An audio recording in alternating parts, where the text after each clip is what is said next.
Well, what we need to do is we're essentially establishing a laboratory for our scientists where they'll be working during the operations around Bennu. So we need office space, we need meeting space. We're going to have somewhere between 35 and 75 scientists here at all times during operations, and we need to make sure that they have a place to work. So what we're doing is we're putting together conference rooms, and we're just starting to see some of the furniture come in, and we'll have work areas, and those work areas are divided according to discipline. So we'll have various scientific disciplines set up. For instance, this might be astrometry and photometry, this might be altimetry, over there might be spectral analysis.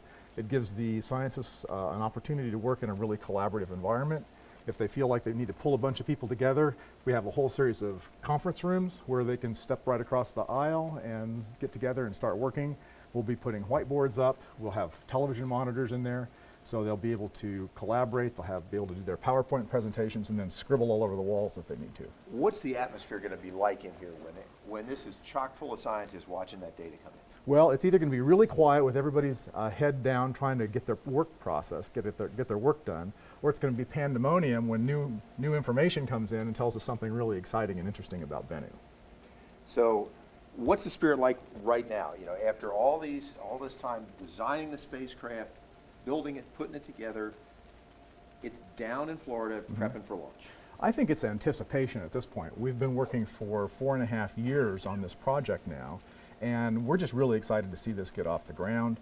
That whole process of design and formulation and construction is just about over with, and we're going to be flying a spacecraft within 30 days after launch. So about 30 days after the launch is over with, the instruments get their initial checkout, the spacecraft essentially gets turned over to the Science Processing Operations Center and is ready for commanding. And once that's done, that means that we're on. And we're going to be on for several years after that. So that's a lot of anticipation. There's a little bit of butterflies, but I think everybody's really excited. You know, you probably heard this, one of the early astronauts said, well, you know, how'd you like to be sitting on tons of high explosives supplied by the low bidder? Is that going to be kind of tense while you're waiting for launch and watching the launch? Well, you know, we have a lot of confidence in the Atlas vehicle. It's got a really great track record, but you can't really go forward putting all this sweat equity that's on top of that spacecraft, or on top of that rocket, knowing that it's fully loaded with liquid hydrogen and liquid oxygen and kerosene. That's a highly explosive combination. It has to be in order to provide all that energy to get the spacecraft on its way to Bennu. We've got to be a little nervous. So we're going to be really glad to see that final separation of the second stage and the spacecraft on its way to Bennu. Now, you got a long trip once it's launched. What's going to happen in the meantime? Well, there's going to be more preparation and exercises. We're going to actually be bringing the science team in here. So we have science team meetings every 6 months. And for the past 4.5 years, we've hosted those meetings at the institutions for our science team. So we've kind of gone around the country having our meetings there. From now on, all the science team meetings will be here. So every 6 months, we'll have our entire science team assemble here, and we're going to be exercising them. We're actually going to be running through tests. We're going to be doing simulations. We're going to be working through some of the thorny problems that we uncover as we run some of those tests. That's why we test. We test to find problems and fix them. And so by the time we get to Bennu, we don't want anybody doing this for the first time. And that's what the whole process will be about. So before too long, we're going to see a lot of equipment. Yeah, we're going to see a lot of computers. We've taken all the orders for computers. In fact, the fellow you saw here just a few minutes ago, when he chuckled and he walked out, he's responsible for putting all those computers together. You see a lot of wires dangling in places. You see a lot of network cables around, and we're going to be in the process of getting all those computers installed, getting the software installed on them, and then beginning to develop the integration of all those computers with the central servers that are going to be storing all the data as it comes down from the spacecraft. It gets processed here, then gets sent to the science team for their analysis. They produce products. We put those back in our servers. Ultimately, we're going to be producing maps of Bennu, and those maps are going to help inform the place where we're going to select a sample. Now, how long does the actual trip take? About 2 years, roughly. And the sample return? Sample returns about 2 years as well. So we're about 4 years in transit altogether, and then we've got about 1,000 days at the asteroid. But it's not like anybody's just sitting around idle in that time. You're busy. You know, we have already sat down and looked at our schedule for the cruise phase and said, you know, we're going to have to cut some things out because there's a lot of things that we want to do. So we're in the process of planning that cruise phase activity out right now. And cruise phase, for lay people, that's the trip. That's right. That's getting to Bennu. And then the next step after cruise is approach. That's when we start seeing Bennu for the first time. We're beginning to get our navigation chops as we start to get closer to the asteroid. We're getting our first full images of the asteroid, and we start making our maps. That process is really critical for us because it really establishes our cadence of activity and some of the first scientific products that we'll need to start making decisions about where we're going to sample. Now, there may be people out there that don't have a real scientific curiosity about this, but they've got a real practical stake in this too, correct?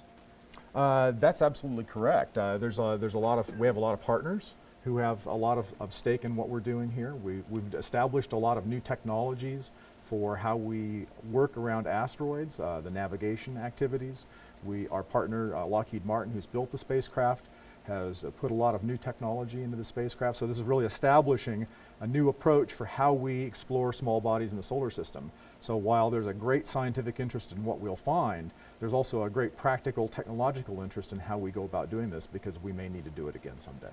And there's also the piece of it that you want to know how to change the course of one of these things if it's a threat to us. That's right. If we want to mitigate a potentially hazardous asteroid, the first thing that we're going to do, if we have time, is we're going to go explore it. We're going to find out more about it so that we can determine what the most effective mitigation approach would be.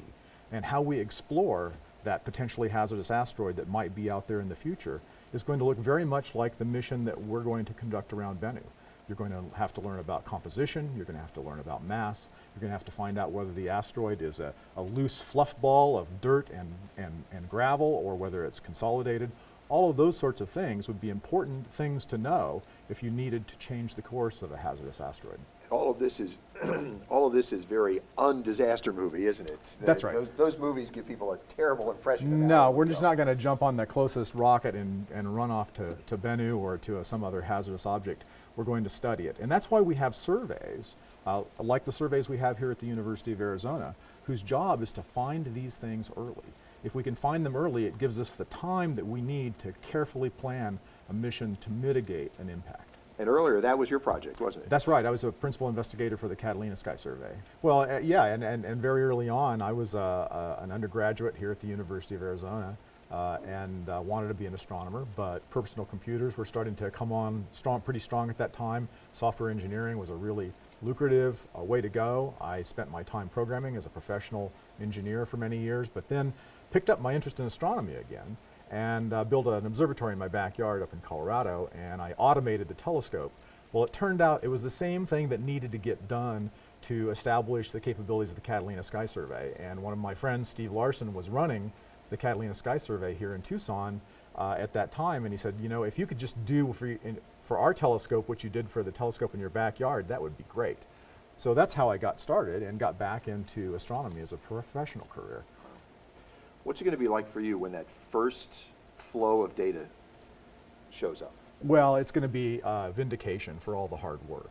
A lot of people have put a lot of hard work in this project. It's just difficult to really express the effort and the thinking that's gone into making this project a success. And to actually see data come back from all that effort, that's really going to be very satisfying, not only just for me, but for everybody on the project. One of the things that we've been doing as we're planning for operations during our time around Bennu is what kind of meetings will the science team have? How will we organize ourselves as a science team to communicate with each other? And one of the things that we'll be doing is having what we're calling the daily stand-up. In this case, it'll actually be a daily sit-down because we do have chairs. But we'll bring the science team in here, we'll talk about where are we? Did we get all the data that we planned to get? How's the processing going? Next Tuesday afternoon, we're scheduled to have a 75 centimeter digital terrain model ready for somebody else. Will it be ready? So that's that current status and future planning that we'll want to do every day to make sure that we can produce the science products that are needed for site selection and to make sure that those are produced on time. And this is also your daily progress report. It's like, okay, what did we learn today? That's right, exactly. So this is where we'll be announcing some of the new science discoveries. Dante will be talking to the press from this room occasionally when there's some exciting news. So this is our multi-purpose auditorium with a great new integrated sound and video system, which will allow us to be able to communicate with our team as well as the public. I think that's probably going to do it. Is Great. there anything else?